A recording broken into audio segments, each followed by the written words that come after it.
Hello, and welcome to our midweek market update. Sahuran will be with you to have a look at the markets, what's happening in the market, what's going on, checking the charts and the news and updates generally. In the third day of Davos World Economic Forum in Davos, they changed the games, actually, we can say. And the focus was on American speakers, especially President Trump, and also we now with the today Witkoff also had a speech today. I mean, had this interview actually. The Witkoff had an interview. California, I forget. I don't like this guy. I forget the name. I keep forgetting the name. California, California governor is the name. Yeah, he had a speech today, and also the main important, we had other Americans also today speaking, but the main important conversations came from Donald Trump and Steve Witkoff. Before starting about the President Trump speech today, I have to mention that Mr. Witkoff had an interview today, and he mentioned that he has been invited by Russian, and he's going to go to the Russia to Moscow tomorrow uh, to meet with Donald to meet with Mr. Putin. The thing is that there's one thing is very important. Several things is very important. He talked about the geopolitical tensions in the Middle, especially about Iran and Russia and Ukraine, which is his job actually to doing that and working on these two projects right now. But the Russia and Ukraine he said that the Russian asked for this meeting, which is the somehow is a positive sign as maybe we have some progress there. It's very important for America to be able to solve it. So the Witkoff is going to go to the Russia tomorrow. He will have discuss with President Putin about the Middle East. He mentioned about Iran that there are thousands of the people have been killed by Islamic government based in Iran. It's the first time that he's using the thousands of Iranian, because before he was telling the hundreds of Iranian, or he was not telling that he was not using it, trying not to use the thousands, and was repeating the government, the Islamic government's scenario of telling that hundreds of Iranian. Now here for the first time he confirmed that thousands of Iranian, which is more than 20,000 of Iranian, have been killed by Islamic government based in country, based in Iran. That's why they say that the tensions is high and we are looking at very closely. About the Middle East, he talked very somehow confusing, and that's made the market more worried, because when you are talking about confusing, when you use the confusing words and not telling the directly what you want, it means that there are something that you don't want to tell to the news and the medias. That's why it was important how he reacted and how he answered to this question.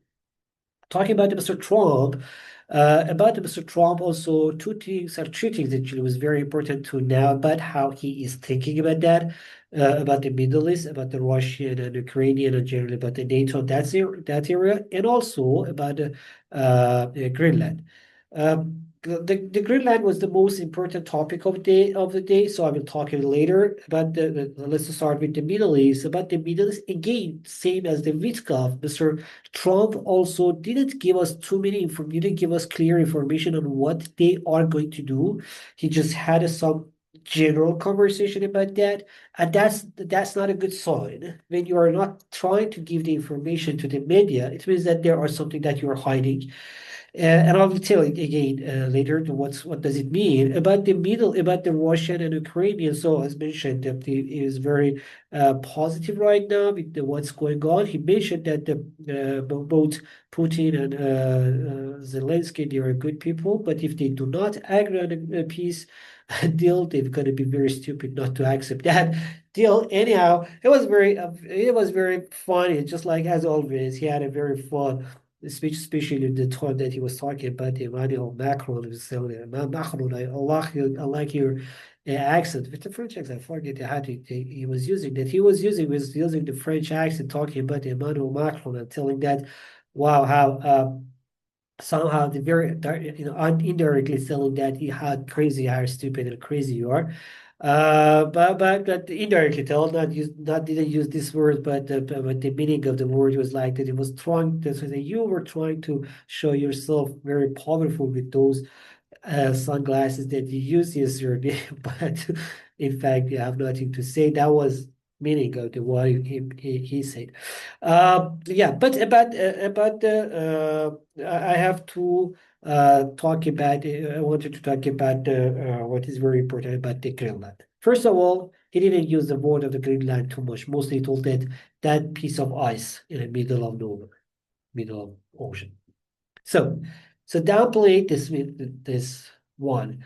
Number two, in a daily podcast earlier today, I mentioned that usually Mr. Trump bringing the topic to its highest level, the tensions bringing to the tension to this highest level, and then just like suddenly gives a pause. So it brings this about the Greenland and about this what he says that the piece of ice. About this piece of ice, he brought the topic to its highest level of detention. Even yesterday, when the reporters asked that how far you're ready to go for Greenland to take it over, he said that there is no limit and you're going to see that. So it brought the tensions to highest level. Even they talked about the military action. And today said, no, there is no military action. We are not going to use the military action. He played back a little bit. He downplayed these tensions. And now this is what he used. Bring the tensions to its highest level and then gives a pause and gives a times to other players to play their card. And based on their card, he got to choose what should be the next move. That's a very smart move of him. He does that, but still always the market is giving. I mean, not just the market, the politicians also buying this. This trick. I mean, obviously he's using the same trick, and the market and the politician they buy it.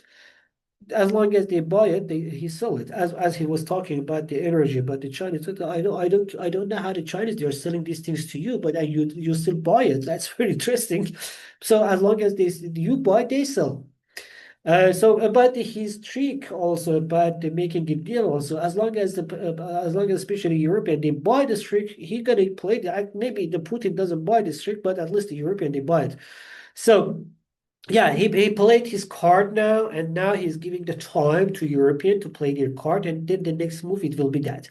And now sounds like he is taking a little bit back. It's just like hiding, it's just like taking a step back from the Greenland or the piece of ice in the middle of nowhere. And now he's putting his attention in the Middle East once again. The card that he played and gave it time to other players the tension in the Middle East. He brought it to the top, the highest level, and gave a pause until that he is preparing the military equipment. Now he gave it time to other players. The other players, including the Turkey, Qatar, Oman, Saudi Arabia, United Arab Emirates, and other players, they played their card. They told what they want during these last days.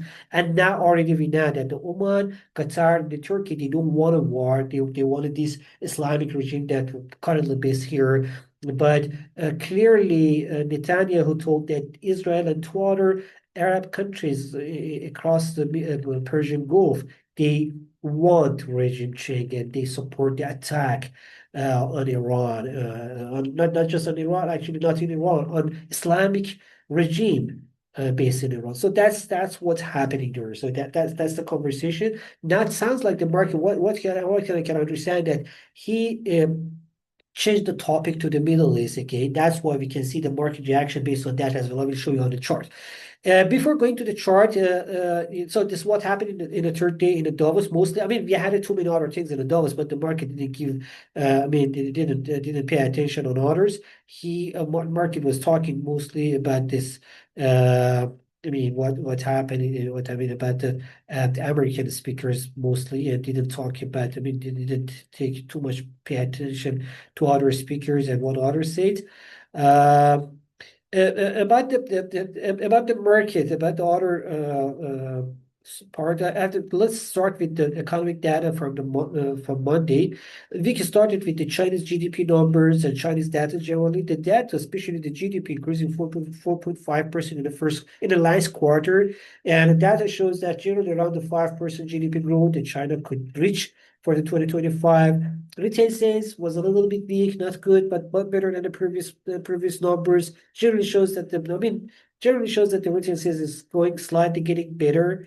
Then we had inflation data from Eurozone. Inflation fell to 1.9%. Oh, about the China, before talking about inflation in Europe, I have to say that in China, what was very disappointing, two things was very disappointing. One, the house price index again fell by 2.7%, showing that the housing market concerns still continue there. And that should be one of the important topics for 2026. The market should take and talk about that, pay attention to that. The other one is the fixed asset investment. It's for the second or the third month in a row that we can see the fixed asset investment is falling sharply in China. That should be considered by the market participant and investors. Uh, Continuing with the euro, we saw that in Europe, in the eurozone, also inflation increased only 1.9%, falling down lower. Again, bringing this topic, bringing up this topic again, that the inflation in the eurozone mostly is because of lower demand. The domestic demand in the eurozone is very low, and this lower demand by the domestic demand, or lower demand by the European consumers, less spending, should be watched more closely. I mean, that should be really should be watched closely and more concerning. Yeah, about Scott, about one more thing about the Davos, I forget to say about it was about the Scott Vincent. Scott Vincent brought the topic of the trade war again in a headline. He treated European that not to answer the President Trump's tariffs with the tariffs. That was one of the most important things that we should remember, that one more time we should talk about the tariffs. Now the tariffs talks and talking about the tariffs, because President Trump also in his talks several times talked about the tariffs, especially what he did with he's talking in the Davos, what he did with the Switzerland with the watches. That was one of the most important topics of the day, and we shouldn't forget that. Mr. Vincent, Scott Vincent also talked about that, and it should be watched more closely about the tariffs and this idea. He talked about the Fisher, Powell as well, but the market attention was on these stuff because the Fisher, Powell, and what's going on, we already know what's going on. It was not a new thing that we know already that Mr. Trump is not happy with Jeremy Powell. And generally about that again, I repeated those stuff, the thing that we know already. That's why the market already know about that. He didn't pay attention too much. The market attend. I mean, I talked about the most important things that the market was watching. The most important topics that for them, market participant and investor was watching to see how he is going to react, or how he's going to talk about them. Yeah, about the European inflation, I told it was very disappointing. About the specialists telling that the consumer spending is very low, while we should be worried about the tariffs. In the Canada, also inflation numbers showed that the Canadian inflation slightly increased to 2.4%. Man, that was surprise. The market, we were expecting to see lower inflation around 2.2%, but we saw that increasing at 2.4%. Tuesday, we had a central bank meeting in China. People Bank of China didn't cut the rates. They hold the rates at 3 and 3.5% for 1 and 5 years loan prime rates. But uh, if you remember, in the past year, always I'm talking about Chinese biggest economic challenge. Chinese biggest economic challenge is not a tariff, is not a trade war. It's about the lower domestic demand. That's why the Chinese central bank and the government they mentioned that from 2026 till 2030, their focus will be on consumer spending, and they are going to talk and they are going to take those action and the policies that they can convince them consumers to spend the money. So that's what happened in the Chinese central bank meeting, and after that, in United Kingdom, we had labor market data.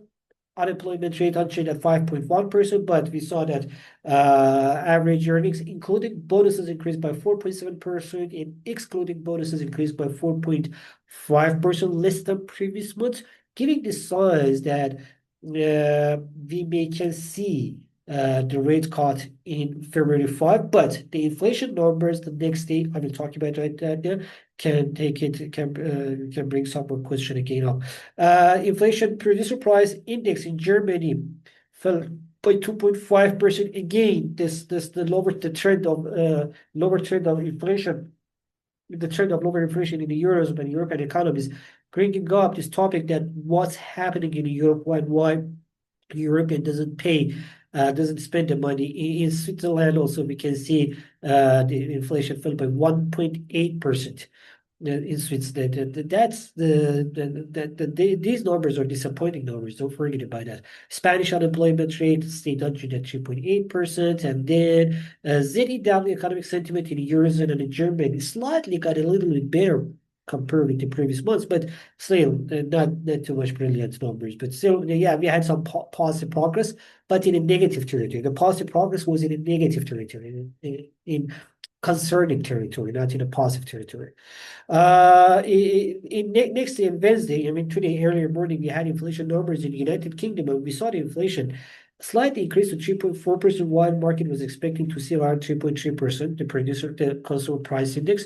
At the same time, producer price index also slightly increased a little bit. PPI also slightly more than expected by 0.7% monthly and 4.2% annually. That telling us 3.4% annually. That telling us that inflation is slightly better. I mean, if you compare it with like 3 months ago, it was at 3.8%. Now you can see at 3.3 and 3.84%. You can see, yeah, the inflation is slowing down in a bigger picture. But now again, the topic of the rate cut, 25 basis point rate cut in February 5 meeting of beauty should be is being questioned. Will they cut or not? Because in the previous meetings also the votes are very so close, but 4.5 4 against 5 votes decisions. That's why it's very tricky to say what's going to happen. But generally, the market's still counting the 25 basis point rate cut because the economy is very weak. House price index also increased by 2.5%. Don't forget that can also convince policymakers maybe that to hold the rates a little bit higher before they cut it. Then we had NBA mortgage applications and mortgage rate in the United States, and we saw interesting mortgage rate for 30 years loans fell to 6.16, lowest level in a month. As we can see here, that's why for the second week in a row we had a positive numbers in applications and increasing by 14.1%, while the previous week it increased by 28.5%. That shows generally the labor market, the housing market is fine. On the other hand, pending home sale fell by 9.3%. That's telling us that developers, they give very good options for the new homes, and that's why the buyers, they are more interested in buying the new homes than buying the pending or the pending homes. On the other hand, the inventory is also low in the pending homes. That lower inventories increasing the prices as well. And also they sold and they bought those houses with the higher rates, some of them. So the prices are not affordable for the buyers. That's why we can see negative numbers in the pending home sales, but new home sales usually they are positive. With these numbers that we had in economic calendar and the things that happen in the Davos and the geopolitical tensions generally and things that happen in the topics that we had, let's check the charts and see how the charts they had a reaction to this. Market risk or the VIX. Right after that, Mr. Trump played down that, that was one of the things that Mr. Trump talked about. I don't know if I talked about that or not. I think I forgot to talk about the one of the most important things in the Davos. Let me tell it here. And Mr. Trump, about the Greenland, first of all, several times he didn't used to say the Greenland. He told that this piece of ice. Another one, he mentioned that he is not going to take a military action. When he told that not taking a military action, but at the same time, he talked about the tariffs. He talked about that they are spending too much for the NATO, and we know that the US withdrawing in taking a part in more than 200 projects of the NATO. All this they shows that the US is not going to take a military action, but you're going to take very hard and very direct action, economic action, and also military action, as not as attacking to the some European economies. Military action as in taking them outside the NATO and putting them alone against Russia. And giving the idea that we were, because several times Mr. Trump mentioned that we were supporting you all these years. And if we were not here, you were not here. That's things that was the topic, and that was the I mean the conversation that several times rapidly he repeated that, you know. So that's played down the military action, but that's why we could see that the market is slightly eased. But at the same time, the tariffs and other treats that he treated clearly the European that you should give us the Greenland anyhow. We're gonna buy it anyhow. Uh, so this again holding the tensions a little higher. Even thought slightly lower than the previous days earlier to the end yesterday, but still at 19.20, market risk is still high. That's why we could see the market reaction also at the same level. The US dollar index slightly increased, but not too much. Increased to 98.50, while previous days it was around 99.25. The gold eased slightly, but not too much after slightly easing, but still again you can see increasing and again holding the risk at higher level. On the other hand, you could see the oil price increasing, and when you see the oil price increasing, you're gonna follow the news in the Middle East. There is something happening in the Middle East. Those the cars that I told that playing down and playing in one project and slowing down and giving a pause in one project, going back to another project. That's what's happening in the market. You can see that the geopolitical tensions giving the reaction, this positive reaction there in the oil with the oil price. So there's something happening in the Middle East. So he's going to take his attention, moves his attention towards the Middle East. That's why you can see the oil prices moving higher. Same thing we can see for the gas price. On the other hand, for the stock markets, while the stock market had a positive reaction at the beginning to this conversation and things that happened in the Davos, but at the same time, you can see here other side that at the same time, you can see here that the market is very concerned about about the other geopolitical tensions. That's what again gave back some of its gains, and now taking a side movements down. Yeah, we can say okay, maybe this take playing down the military action against the European economy, European countries, slightly easing the market risk, but at the same time, the market risk is still high. That's why stock markets will have probably natural reaction on the side movement, not positive reaction. Same thing we can see for S&P 500 and Nasdaq and the Dow Jones and the cryptocurrency market. Bitcoin, same as the cryptocurrency, same as it's, generally the market risk is high. While at the first very positive, the very first reaction, Bitcoin had a positive reaction to this news, but later had a negative reaction. And generally, the Bitcoin also is confusing because the market risk is still high. That's why, as long as the Bitcoin is still, especially the trading under 90,000, we cannot be so much positive about that. The market risk is high. With the liquidities that happen in the last days in the market, we cannot be too much positive about the prices. And generally, the condition in the market is negative for the cryptocurrencies and the Bitcoin as well. That was what happened in the market and market reaction. Have a good time. Bye bye.